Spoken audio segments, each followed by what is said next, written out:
through resource recovery and carbon monetization. I'll just skip and I'll go to the next section here. It's given in detail.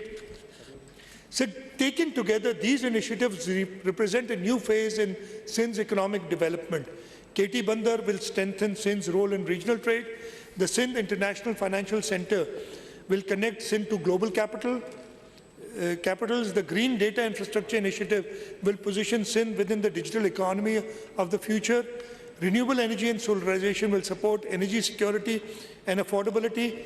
The agricultural collective initiatives will strengthen productivity and prosperity in rural Sindh. The Waste to Value program will promote environmental sustainability and circular economic growth. Together, these flagship initiatives are designed to expand opportunities, attract investment, and build the foundations of long-term economic growth across the province. Sir, we are always aware of protecting the most vulnerable, our pro-poor and social protection initiatives. At a time when rising living costs continue to affect households across the province, the Government of Sindh remains committed to protecting the most vulnerable segments of the society. Accordingly, I am pleased to announce a package of pro-poor social protection initiatives amounting to Rs 13.2 billion. These initiatives include Kitchen Garden Initiative, Benazir Hari Card Program, Benazir Women Agriculture Workers Program, Orphan and Widow Support Program. Sir, I now turn to measures aimed at providing relief to workers, employees and pensioners. Honourable Speaker, sir, economic growth must translate into improved living standards for workers, employees and pensioners.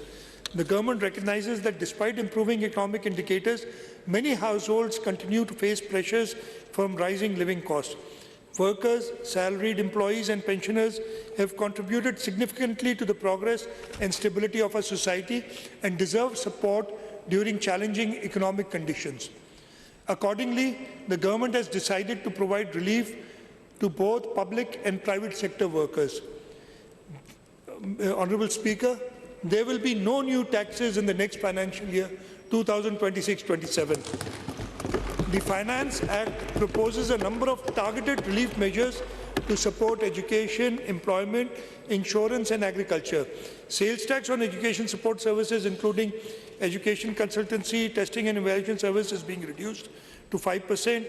The reduced 5% tax rate on recruiting agents for overseas employment is being extended for a further 2 years. Beauty parlours and salons integrated with the point of sale system will continue to benefit from the concessional 8% tax rate, while certain donor-funded development projects also being given tax relief. To promote insurance coverage and resolve outstanding disputes, the tax rate on insurance agents and brokers is proposed to be reduced from 5% to 2 to 3%, while tax exemption threshold for life insurance is being increased from ₹500,000 to ₹3.5 million. For agricultural sector, penalties for non-filing of agriculture income tax returns are being rationalized. The agriculture super tax exemption threshold is being enhanced, and ₹150 million to ₹500 million, from ₹150 million to ₹500 million, and the tax rate is being reduced from 10 to 8%. These measures will provide meaningful relief, encourage compliance and support economic growth in Sindh. Mr. Speaker, sir, I am pleased to announce that the Cabinet today has recommended that the minimum wage be enhanced from the current Rs 40,000 per month to Rs 43,000 per month. This will come into effect July 1, 2026 after going through the regulatory process. Sir, I am also pleased to announce that all government employees shall receive a 7% increase in basic pay with effect from 1st of July 2026. And sir, we will ensure that the lowest pay of our grade 1 officers, employees is at least Rs 43,000, the minimum pay.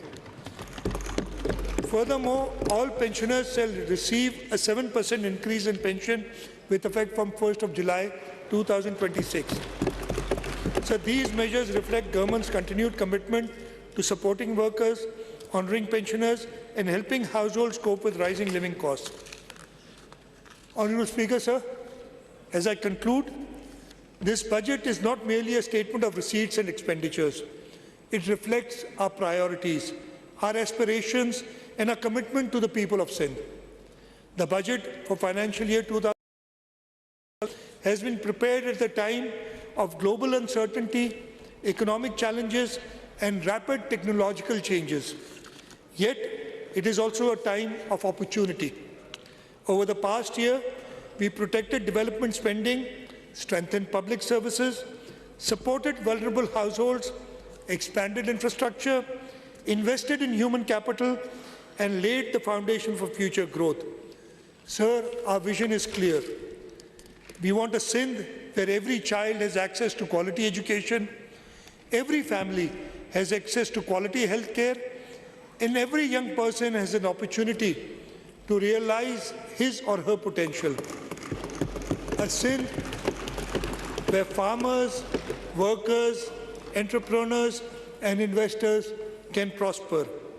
A Sindh connected through modern infrastructure, strengthened by innovation and prepared for opportunities of the digital economy. A Sindh where development reaches every district, every community, and every citizen. So this budget is guided by three enduring principles: protecting citizens, investing in people, and building for the future. These principles will continue to guide our efforts as we work towards a more prosperous, inclusive, and resilient Sindh. The people of Sindh have always demonstrated extraordinary resilience, determination, and optimism in the face of challenges. With unity, hard work, and a shared sense of purpose, I am confident that together we can build a stronger Sindh and contribute to a stronger Pakistan. This budget is a commitment to our people, a commitment to opportunity, and a commitment to future generations. Sir, a number of people have worked very hard in order to put together this document, which is a futuristic document. We're not talking about just projects, we are talking about visions of the future. And I'd like to acknowledge them, but I'll just wait till my winding, because and I've already taken up a lot of, and if I take a long time, so let me wait and till my winding up speech. But so with these words, I announce that the annual budget for financial year 26-27 to this Honourable House for its consideration and approval. Sindh Sada Abad, Pakistan Paindabad. Thank you very much.